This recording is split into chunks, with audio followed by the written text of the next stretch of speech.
నమస్తే.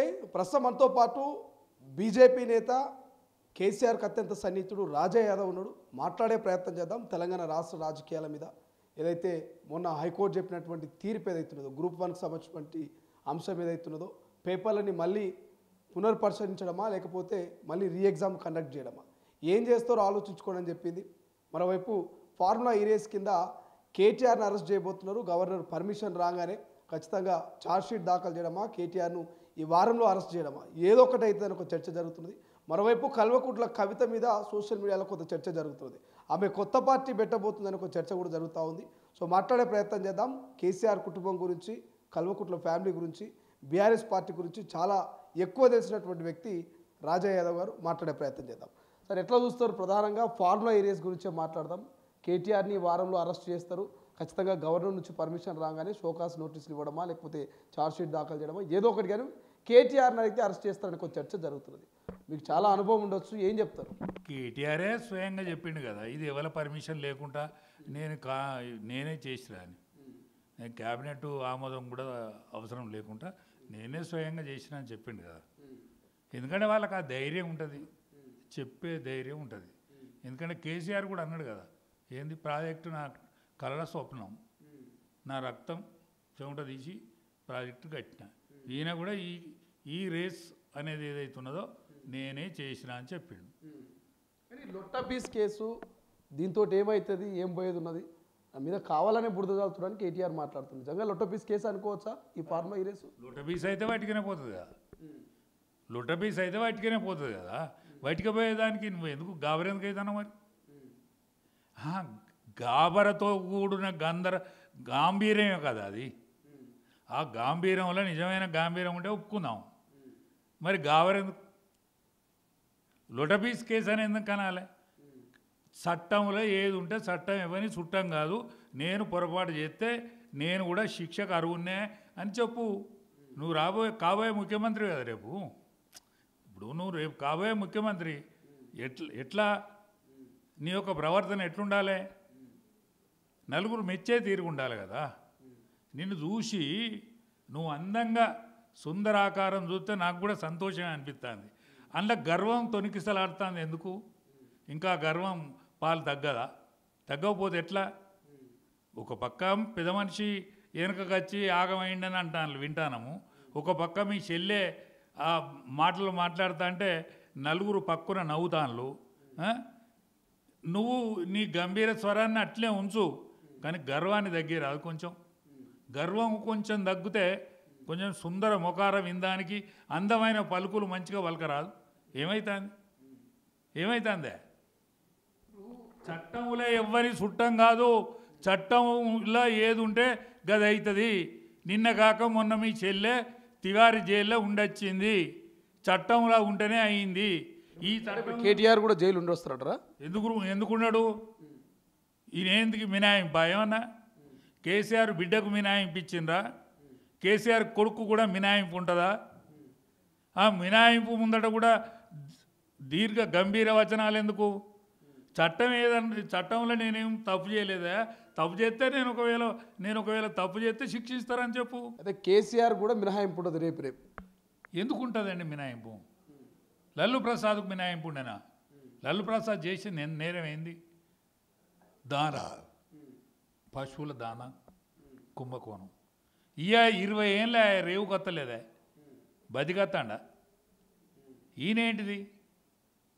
తెలంగాణ ఉద్యమాన్ని దగ్గర పెట్టుకొని తెలంగాణ ఉవ్వెత్తున లేచే ఉద్యమానికి సారథ్యం వహించి తెలంగాణ తెచ్చిన పేరు తెచ్చుకొని ముఖ్యమంత్రిగా అనుభవించి తొలి ముఖ్యమంత్రిని దళితున్నే చేస్తానని తీర మెజారిటీ వచ్చే వరకు ఆ కుర్చీలను కూర్చొని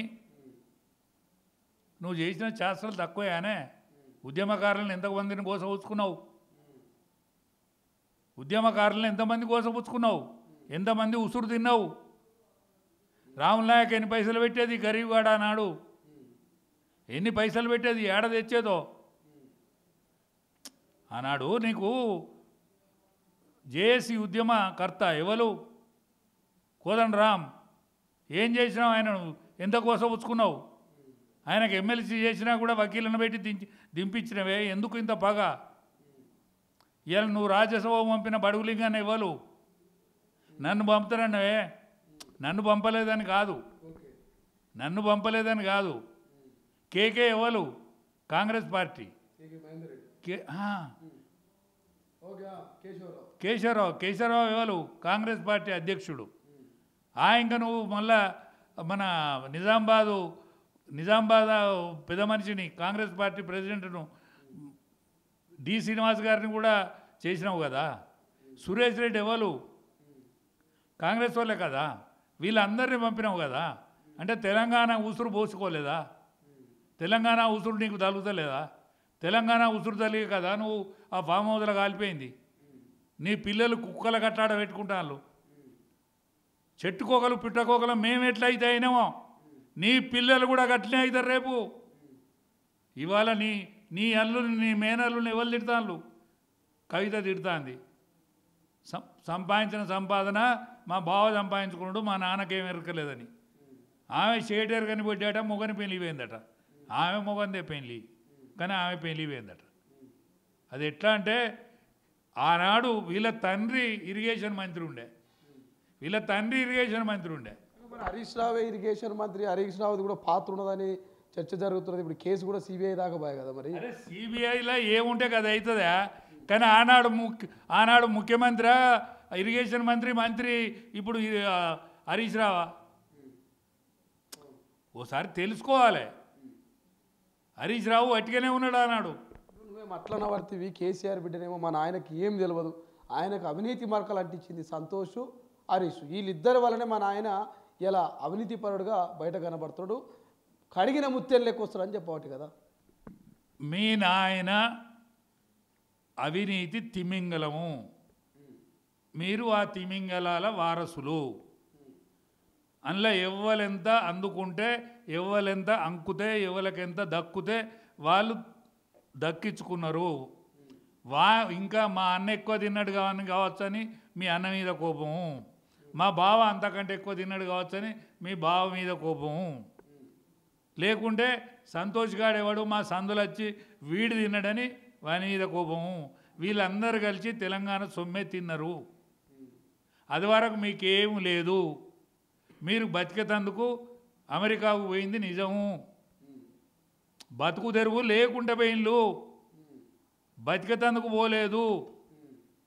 మీరు అత్తనే మా అమెరికా బాగుపడుతుందని అమెరికా ప్రెసిడెంటు మీ నాయనకు ఉత్తరం రాయలే. ఆనాడు మీ కాగితాలు కూడా చక్కగా లేవు, మీకు ఆనాడు కాగితాలు కూడా చక్కగా లేవు. ఇవన్నీ ఎందుకు మర్చిపోయిన్లు?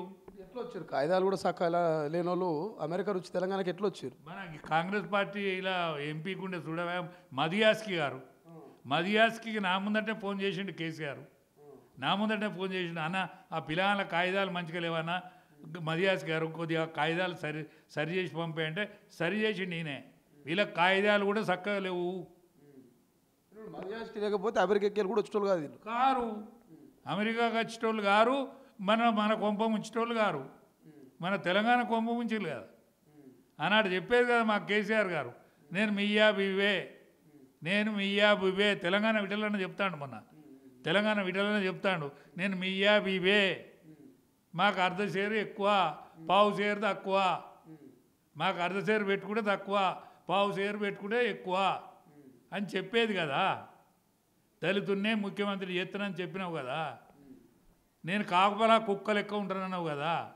కాపలా కుక్క పోయి ఏమైనావు ప్రజలు నిన్నేమనుకుంటాను? ఇవాళ నీ పార్టీ దివాళు తీస్తుంది, నీ ఆరోగ్యం మంచుకుంటే ఈ దివాళా తీసిన కాంగ్రెస్ పార్టీ, దివాళా తీసిన కాంగ్రెస్ పార్టీ ఆల్ ఇండియాలో దివాళు తీసింది. అది ఆల్ ఇండియాలో దివాళు తీసింది, ఇక్కడ కూడా దివాళు తీస్తుంది. కానీ నువ్వు కేసీఆర్ కనుక పక్కా ఆరోగ్యం మంచుకుంటే దానికి కొంత ఆసరా దొరుకు. ఇప్పుడు ఆరోగ్యం బాగాలేదా కేసీఆర్కు? యాక్టివ్ లేడా కేసీఆర్? ఇప్పుడు ఆరోగ్యం మంచిగా లేదని వింటాను, కానీ ఆరోగ్యం మంచిగా లేనప్పుడు ఎవ్వరు శాశ్వతంగా బతకరారన్నా. కేసీఆర్ అన్న నీ దండం పెడతా, ఏమేమి తప్పులు జరిగినావు చెప్పు, ఎవడే ఈ తెలంగాణ సొమ్ము ఏమేమి తిన్నాడో చెప్పు. బతుకుండాక చెప్పానా? నువ్వు చెప్పాలి. ఎవడు ఎంత తిన్నాడు తెలంగాణ సొమ్ము లెక్కలు చెప్పు, వాళ్ళందరినీ జైలుకు పంపు. నువ్వు ఎట్లయినా భగవత్ సన్నిధికి పోతానవు. భగవత్ సన్నిధికి పోకుండా ఉండేటోళ్ళు ఇక్కడ తెలంగాణ ద్రోహులు ముగ్గురే. తెలంగాణ నంబర్ 1 ద్రోహి వెంకయ్యనాయుడు, తెలంగాణ నంబర్ 1 ద్రోహి వెంకయ్యనాయుడు. 3 రాష్ట్రాలు వచ్చినాడు, 3 రాష్ట్రాలు ఇచ్చినాడు.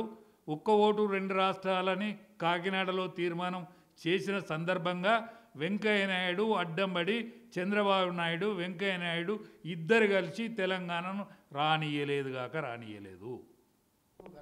కానీ వీళ్ళంతా మీరు ఇప్పుడు మీ పార్టీకి సంబంధించిన ఉన్నారు, కూటమి వాళ్ళు ఉన్నారు ఇలా. నేను బీజేపీ అయి చెప్తానా? ఆనాడు కూడా నేను బీజేపీలో ఉంటిని. 20 ఏళ్ళు కేసీఆర్తోనున్నా. 20 ఏళ్ళు కేసీఆర్తో ప్రయాణం చేయవలసిన కర్మ నా లాంటివానికి కానీ, స్వర్గీయ మందాడి సత్యనారాయణకి కానీ, ఇవాళ మా రావు అమరేందర్ రెడ్డికి కానీ, స్వర్గీయ మా కోల జనార్దన్ కానీ, అనేక మంది బీజేపీ నాయకులు మేము టీఆర్ఎస్లో పోయి పనిచేయవలసిన కర్మ ఎందుకు ఏర్పడ్డదంటే బీజేపీలో ఆనాడు కులగజ్జితోటి రానియలేదు. వెంకయ్యనాయుడు తెలంగాణ కానియలేదు. మిడ్ టర్మ్ పోలుకు కూడా వెంకయ్యనాయుడే కారణము. ఆయన వెంకయ్యనాయుడుకు ఆనాడు కేంద్రంలో అంత బలం ఉండే. ఆ బలంతో మిడ్ టర్మ్ పోలు చేయించిండు. వాజ్పేయి గారు అలిగి నేను సంతకం పెట్టా క్యాబినెట్ను రద్దు చేయ, మిడ్ టర్మ్ పోలుకు నేను పోను అంటే మళ్ళీ ఏరోడ్రామ్ పోయిన ఆయనను పిలిపించింది నిజం కాదా? వెంకయ్యనాయుడు శాశ్వతంగా బతకడు. ఎన్నేళ్ళున్నా శ్వాస తీసుకునే మనిషి 100 ఏళ్ళే. హిమాలయ యోగులు 100, 150, 200 ఏళ్ళు బతుకుతారు కావచ్చు. మీరైతే యోగులు గారు, మీరు కూడా చెప్పాలి, బతికుండగా చెప్పాలి. నేను బతికుండగా చెప్తానా నీ వలన తెలంగాణ ఆగిందని చెప్తానా? నాయుడు గారు నీకు నిజాయితీ ఉంటే ఎస్ నాది పొరపాటు జరిగింది, నేను ఆపిన తెలంగాణను చెప్పాలే తెలంగాణకు. నువ్వు రాజ్యసభలో నువ్వు ఉపనాయకునిగా ఉంటివి, నువ్వు వాదించి 7 దత్త మండలాలు దొబ్బిపోలేదా? ఇవాళ దత్త మండలాలు ధర్నా చేస్తలేరా? మేము రాజమండ్రికి పోయి బతకలేము, మేము ఇళ్ళలో ఉంటాము, తెలంగాణలో ఉంటామని. ఈ నిజం ఒప్పుకో. అంతలా అయితే చంద్రబాబు నాయుడు ఇప్పుడే ఒప్పుకోడు. అధికారం పోయిన తర్వాత ఆయన ఒప్పుకోవాల్సి వస్తుంది. ఇప్పుడు కేసీఆర్ కూడా నిజం చెప్పాలి, వెంకయ్య నాయుడు నిజం చెప్పాలి. చంద్రబాబు అంటే ఇప్పుడు చెప్పాడు, కొద్దిగా బలంగా ఉన్నాడు. బలంగా ఉండే ఆయన ముఖ్యమంత్రి. వీళ్ళు ముగ్గురే తెలంగాణ ద్రోహులు. ఎట్లా చూస్తారు? ఇప్పుడు మీరేమో కేసీఆర్ ఆరోగ్యం బాగాలేదంటారు, ఆయన దగ్గర నుంచి చూసిన వ్యక్తి, ఆయన దోస్తు మీరు ఆయన ఆరోగ్యం బాగాలేదంటున్నారు. మరోవైపు ఏమో కాళేశ్వరం కేసు పోయి సిబిఐ చేతిలో పడే. ఈ టైంలో పెద్ద ఆయన నిజంగా విచారణకు సహకరిస్తారా, తట్టుకుంటారా, నిలబడతారా? ఒకటేనండి, వీళ్ళు ఎంతసేపు వాదిస్తారో వీళ్ళకి కూడా తెలియదు. ఈ విచారణకు మొత్తం అప్పచెప్పినరా, ఈ వ్యవస్థను సిబిఐకి మొత్తం అప్పచెప్పినరా, వీళ్ళ దగ్గర ఇంకా. ఎందుకంటే సిబిఐ సొంతంగా వీళ్ళ మీద పెత్తనం చేయదు. సిబిఐ వీళ్ళ మీద పెత్తనం చేయదు. ఈయన చేతులు దులుపుకున్నదాన్ని చేస్తాడా? ఇది చేతులు దులుపుకున్నదాన్ని చేస్తాడా? ఈయన చంద్రబాబు నాయుడు కన్ను సన్నలలో ఉంటాడు. ఈయన తక్కువడేం కాదు. ఈయన చంద్రబాబు నాయుడు కన్ను సన్నల మెదలుతోడే. ఇప్పుడు ఎవడో చైర్మన్ అయినాడ కదా, ఏదో చైర్మన్ చేసిండట. కాంగ్రెస్ వాడు కాదు, వాడు కాంగ్రెస్ వాడు కాదు. వాడిని చేసిర్రు, వాడిని కాంగ్రెస్ సభ్యత్వం లేదు. సో ఏదో చైర్మన్ చేసారు అంటే చంద్రబాబు నాయుడు ఫోన్ చేస్తే వీడు చేసాడు. అంటే వీళ్ళకి ఆ సాన్నిధ్యం ఉన్నది. కాబట్టి వీళ్ళందరూ కూడా ద్రోహులే, వీళ్ళందరూ కూడా ప్రజాకంటకులే. ఈ విద్యార్థుల కోసం ఎన్నాళ్ళు పుచ్చుకుంటారు మీరు? కేసీఆర్ 2 సార్లు రద్దు చేయించే, పరీక్ష పెట్టే అది రద్దాయి. మనం మర్చిపోయింది. గ్రూప్ 1 ముచ్చట ఎట్లా? మొత్తం బీజేపీ కావాలని చేయిస్తున్నది, బీఆర్ఎస్ వాళ్ళు కావాలని చేయిస్తున్నారు. ఇదంతా కోట్ల కేసులు నడవబట్టే పిల్లల జీవితాలు ఆగమవుతున్నాయని కాంగ్రెస్ వాళ్ళు కొంతమంది కామెంట్ చేస్తారు. ఎట్లా చూస్తారు? కాంగ్రెస్ పార్టీకి సిగ్గు శరం, కాంగ్రెస్ పార్టీ ముఖ్యమంత్రికి సిగ్గు శరం ఉంటే ఆయనే కదా విద్యాశాఖ మంత్రి. రాజీనామా చేయాలి ఆయనే. ఈ పేపర్ లీకేజ్ అయినందుకు రాజీనామా చేయాలి. ఎందుకంటే పొలగాన్ల గోసపుచ్చుకున్న కేసీఆర్ పోయి ఎక్కడ ఉంటాడు? ఫామ్ హౌస్లు ఉంటాడు. ఇదే పిల్లల గోసపుచ్చుకుంటాను నువ్వు. నేను పిల్లలకు విజ్ఞప్తి చేస్తానా, మీరు మరలబడి పోరాటం చేయండి. విద్యార్థులు పోరాటం చేస్తే పక్క నేపాల్ దిగిపోయింది. నేపాల్ ప్రధానమంత్రి రాజీనామా చేసిండు. బంగ్లాదేశ్ ప్రధానమంత్రి రాజీనామా చేసి వచ్చి ఇండియాలో ఉన్నది. శ్రీలంక కూడా ఆగమాగం అవుతుంది. ఇవాళ ఇక్కడ విద్యార్థి లోకం తలుచుకుంటే ఈ తెలంగాణ తెచ్చింది ఎవరు? విద్యార్థి లోకం కాదా? తెలంగాణ వల్ల తెలంగాణ విద్యార్థి లోకాన్ని కోసపుచ్చుకునే కదా ఇవాళ చంద్రశేఖరరావు ఫామ్ హౌస్లు ఉండేది. ఇవాళ విద్యాశాఖ మంత్రి నువ్వే కదా, నైతిక బాధ్యత నీదా? ఇవాళ నిన్న బీఆర్ఎస్ది, ఇవాళ బీఆర్ఎస్ది ఏముంటుంది? ఇవాళ వాడు ఎవడో ఉంటాడో దానికి దక్షుడు ఉంటాడు కదనే ఎవడో ఇప్పుడు దీనికి Telangana public service commission chairman ఉంటాడు కదా, వానికి శిక్షార్హుడు కాదా? శిక్షార్హుడు కాదా అంటానా? వాడిని ఎందుకు శిక్షించద్దు? ఇప్పుడు ఎవరైనా యాక్సిడెంట్ అవుతుందా? యాక్సిడెంట్ అయితే దానికి ఖర్చులు ఎవడు పెట్టుకుంటాడు? యాక్సిడెంట్ అవుతుంది తెలిసో తెలియకనో ఒకసారి యాక్సిడెంట్ అవుతుంది, దాని ఖర్చులు ఎవడు పెట్టుకుంటాడు? యాక్సిడెంట్ చేసినప్పుడు పెట్టుకుంటాడా? పెట్టుకోడా? మరి మీరు అట్లా పెట్టుకోరా? మీ జీతాలు నిజంగా మీ పిల్లలకి ఎట్లయితే వర్తిస్తాయో, రేపు మీ పెన్షన్ మీ పిల్లలకి ఎట్లయితే వర్తిస్తాయో, మీ జీతాలు రద్దయి మీ ఉద్యోగాలు పోయి ఇవాళనే తీసేసి మీ జీతాలను ఆ పిల్లలకు పంపాలి, నెలవారీ వాళ్ళ ఖర్చులకు పంపాలి. అట్లా ఎందుకు అమెండ్మెంట్ చేయరు? అట్లా ఎందుకు శిక్షించరు? అట్లా ఎందుకు చట్టాలు ఉన్నాయి? నాకు పెద్ద చదువు రాదా? నాకు చదువు రాదు. చదువు రాకనే నేను అంటాను, ఈ చదువు వచ్చిన వాళ్ళకి సోయి ఉండద్దా? అందుకనే పిల్లల జీవితాలతో ఆడుకున్నాడు ఎవడు పురుషార్థం కాలేరు, మీరు కూడా కారు. కల్వకుంట్ల కవిత గురించి ఏం చెప్తారు? ఈ మధ్యకాలంలో వి ప్రకాష్ ఒక కామెంట్ చేసిండు. వి ప్రకాష్ కూడా మీతో కలిసి ఉద్యమంలో ఉండొచ్చు, మీకు తెలిసినటువంటి వ్యక్తి. సో కవితను గతంలో హరీష్ రావు వాళ్ళ బ్రదర్కి ఏదో ఇద్దాం అనుకున్నారు, అదేదో స్టోరీ జరిగిందని చెప్పేసి అన్నారు. ఏమైనా ఆ స్టోరీ మీద ఐడియా ఉందా? కవిత ఫస్ట్ ఎంగేజ్మెంట్కి సంబంధించి మేనబావ కదా, మేనత్త కొడుకే కదా. మేనత్త కొడుకు హరీష్కు తమ్ముడు ఈడైనోడే కానీ మరి అదేదో రద్దయినాకనే ఈ అనిల్కి ఇచ్చిందని వినికిడి. ప్రకాష్ అన్నకు తెలిసినంత నాకు లోతైన వ్యవహారం తెలియదు, కానీ ప్రకాష్ అన్నకు వాళ్ళ కుటుంబం నాకెంత సంబంధమో ఆయనకు కూడా అంత సంబంధము, కానీ లోతుగా ఆయనకు తెలుసు. పోతే కవిత ప్రకాష్ గారితో ఎక్కువ సాన్నిధ్యం ఉండేది. ఇప్పుడు కేటీఆర్ మాకు జనరల్గా అందరితో ఉండేది, కానీ కవిత ఎక్కువ మన ప్రకాష్ అన్నతో సాన్నిధ్యం ఉండేది. ప్రకాష్ అన్న కొద్దిగా గైడ్ కూడా చేసేది, ఆమెకు గైడ్ కూడా చేసేది. ఈ ప్రకాష్ అన్న చేయబట్టే ఈమె ఏమి ఈ సాంస్కృతిక నేను అంటది కదా ఏంటిది అనేది జాగృతి, ఆ జాగృతి పేరైంది ఎరికేనా? మా మహిళా విభాగం ఉండేది, మహిళా విభాగంలో ఉండేది. దీనికి పక్కకో కొమ్మ చిన్నది, చిన్నది కొమ్మ, రాజబిడ్డ కాబట్టి నాకు బతుకమ్మ కావాలి. ఇక బతుకమ్మ ఆడినా అదే బతుకమ్మ ఆడుతారు వీళ్ళు బహుజనులది బతుకమ్మ. వీళ్ళ అమ్మమ్మ ఇంట్లో ఆడినాదే బతుకమ్మ. వీళ్ళ అమ్మ ఆడిందా, వీళ్ళ అమ్మమ్మ ఇంటి కాడ ఈ ఆడిందా? ఆడితే పట్టుకున్నాం నిజం అందాం. కాబట్టి వీళ్ళది కాదు బతుకమ్మ. జాగృతికి పానం పోసింది ప్రకాశన్న, పానం పోసింది ప్రకాశన్న. కానీ ఇప్పుడు ప్రాణం పోసిన ఆయనే సపోర్ట్ ఇస్తున్నాడు, ఎక్కడ కనబడట్లేదు కల్వకుంట్ల కవితకు. ఆయనకి ఎవరు కనిపించేపటికే ఆయనకి ఎవరన్నా కనిపించిలా? ఇప్పుడు వాళ్ళ బావ జైలు ఉండగా ఎన్నిసార్లు వేండా, ఎన్నిసార్లు ఢిల్లీలో పోయి ఆమె దగ్గర వేయండు. మరి నా దగ్గరికి ఎందుకు వస్తానవరా, నువ్వు ఎందుకు వస్తానవరా అని ఎందుకనలే అప్పుడు? వాళ్ళ బావను కూడా అనుండే కదా, నీ కడుపులో విషయం ఉంటుంది, నువ్వే నన్ను జైలుకు పంపే ఉపాయం చేసినావు, నువ్వు ఎందుకు వస్తానో మా అన్న వస్తారా అని నువ్వెందుకు వస్తానవు అని నువ్వు ఎందుకనలే మరి? మొన్నటిదానికి తిరిగిళ్ళు కదా.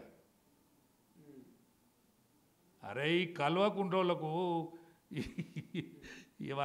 వాళ్ళ గురించి తక్కువ మాట్లాడుకోవాలి, కానీ కర్మగాలి మాట్లాడాల్సి వస్తుంది వాళ్ళ గురించే, కర్మగాలి మాట్లాడాల్సి వస్తుంది వాళ్ళ గురించి.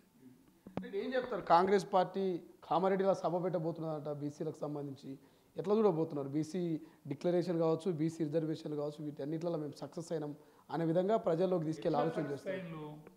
ఇప్పుడు 42% మీరు పెట్టింది ముస్లింలను అలా కలిపి పెడతారా? ముస్లింలను అలా కలిపి పెడితే మత ప్రాతిపదికన కోర్టులు కొట్టివేస్తాయి అనేది ఎరక కదా. అంటే మీరు మత ప్రాతిపదికన కోర్టు కొట్టివేస్తుంది కాబట్టి అది ముందుగానే మీకు తెలిసింది కాబట్టి వాళ్ళ ముస్లింలకు కూడా ఆ రిజర్వేషను 42%లో ఎందుకు కలిపి పెడతారు? గుజరాత్లో ఇస్తున్నారట, బీజేపీ పాలిత ప్రాంతాల్లో ఇస్తున్నారట, మరి ఇక్కడ ఎందుకు రాదు అంటానా? ఒకవేళ వస్తే అందరికి సంతోషమే. మేము 50% వస్తాను అసలు. మీకు తెలుస్తలేదు, 50% బీసీలు గెలుచుకుంటాను. గ్రామాలల్లో ఓసీలు లేరు, బీసీలు మాత్రమే ఉన్నారు. గొల్లోడో కురుమోడో లేకపోతే శాలోళ్ళు కూడా లేరు, సాకలోళ్ళు కూడా లేకుండా అయిండ్రు. గౌడ్స్ ఎస్సీలు ఎస్టీలు బహుజనులు మాత్రమే, కాపోళ్ళు గివిళ్ళే ఉన్నారు. వాళ్ళే 50% గెలుచుకుంటాను. ఇవాళ మీరు ఆడ లేరు. మీకు వైపు అయింది, ఈడైంది, వరుస అయింది, ఎమ్మెల్యే ఎంపీ. మీకు దమ్ముంటే మీ ప్రతిపక్ష నాయకుడు మీకు జతన ఆబాది జతన సీట్ అంటాడు కదా. నీకు దమ్ముంటే రేవంత్ రెడ్డి గారు, మీకు దమ్ముంటే మీ రాహుల్ గాంధీతో బిల్లు పెట్టియండి.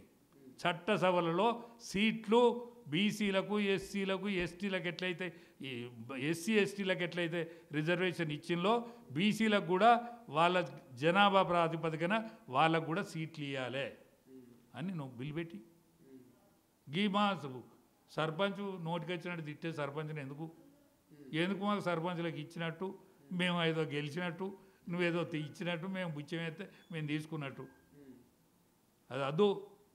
కానీ నీకు దమ్ముంటే చట్టసభలలో మాకు సీట్లు కావాలి. ఫైనల్ ఏం చెప్తారు? కేటీఆర్ ఫార్ములా ఈరియస్ అయినా, ఈ సిబిఐకి సంబంధించి కాళేశ్వరం కేసు అయినా ఏం చెప్తారు? కల్వకుట్ల కుటుంబాన్ని వదిలిపెట్టాము, అందరినీ డబల్ బెడ్రూమ్ కట్టించి అయినా జైల్లో పెడతామని రేవంత్ రెడ్డి అన్నాడు. అయితే అంటారా రేవంత్ రెడ్డి చెప్పిన ముచ్చట? రేవంత్ రెడ్డికి దమ్ము ధైర్యము చట్టంలా ఏ లొసుకు లేకుండా చూసి పెట్టి జైలు తోలు. దమ్ము తక్కువ ముచ్చట మాట్లాడకు. నువ్వేమైనా తప్పు చేస్తానమని భయపడకు. అంతే. రేవంత్ రెడ్డికి నిజంగా దమ్ము ధైర్యం ఉంటే, చట్టంలో ఎటువంటి లొసుగులు లేకుండా ఉంటే ఖచ్చితంగా కేటీఆర్ను జైలుకు దోలని చెప్పేసి అయితే రాజా యాదవ్ చెప్తున్నటువంటి పరిస్థితి. చూద్దాం ఏం జరుగుతుంది. కల్వకుట్ల కుటుంబంలో వివాదాలు రోజు రోజుకు పెరుగుతున్నాయి కానీ తగ్గట్లేదు. బట్ ఈ కుటుంబ కలహాలకి ఎక్కడ పులి స్టాప్ పడుతుంది, ఎప్పుడు మళ్ళీ అందరూ కలిసే అవకాశం ఉంది, భవిష్యత్తులో ఏం జరగబోతుంది చూడాలి. కెమెరా పర్సన్ సతీష్తో శ్రీశైలం, తొలి వెలుగు, హైదరాబాద్. అసలైన తొలి వెలుగు. ఫాలో వాట్సాప్ @తొలి వెలుగు official.